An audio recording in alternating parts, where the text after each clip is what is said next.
பேர் இல்லை கஞ்சா செடி. நல்லா சத்தமாக சொல்லும்.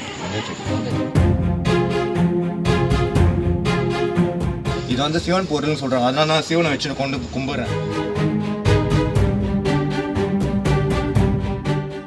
சென்னை புதுவண்ணாரப்பேட்டையில் வீட்டில் கஞ்சா செடிகளை வளர்த்த ஐடி ஊழியரை போலீசார் கைது செய்தனர். மனைவியை பிரிந்து தந்தையுடன் வாழ்ந்து வரும் எட்வின்ராஜ் வீட்டில் கஞ்சா வளர்ப்பதாக போலீசாருக்கு தகவல் கிடைத்தது. அவரது வீட்டை சோதனையிட்ட போலீசார் பூத்தொட்டிகளில் ஆளுயரம் வளர்ந்திருந்த கஞ்சா செடிகளை பறிமுதல் செய்தனர்.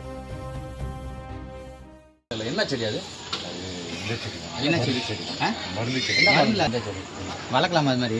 ஏன்னா நான் சாமியாக இது பண்ணுறேன். எனக்கு மருந்து போல எடுத்துக்கிறேன். எனக்கு வந்து அதுதான் எனக்கு நிம்மதி கொடுக்குது. நான் வந்து ஒரு நிறைய மனசு ரீதியாக பாதிக்கப்பட்டேன். இயற்கையான நான் ஒரு இது எடுத்துக்கிறேன்.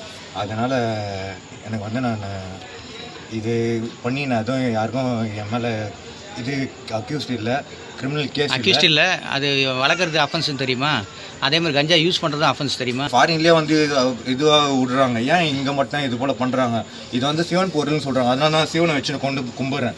நான் வந்து நான் ஒரே ஒரு கேள்வி தான் கேட்குறேன். இப்போ கூட கோயிலுக்கு போயிட்டு சாமி இதெல்லாம் வாங்கிட்டு தான் வரேன். நான் எல்லாம் சாமியாக கும்பிட்றேன். சரி, ஓகே சொல்லுங்கள். இப்போ அது யூஎஸ்லாம் அலோவ் பண்ணுறாங்க, அது இல்லைன்னு சொல்லல. ஆமாம், ஒரு கண்ட்ரிக்கு ஒரு ரெஸ்ட்ரிக்ஷன் இருக்குது, புரியுது, ரூல்ஸ் இருக்குது. நம்ம அதை ஒரு குடிமகனாக அதை ஃபாலோ பண்ணுமா இல்லையா?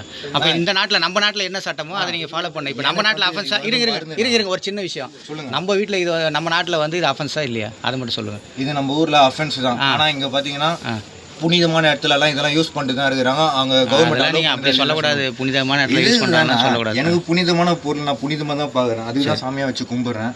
அது இப்போ எனக்கு என்ன இது பண்ண போறீங்கன்னு தெரில.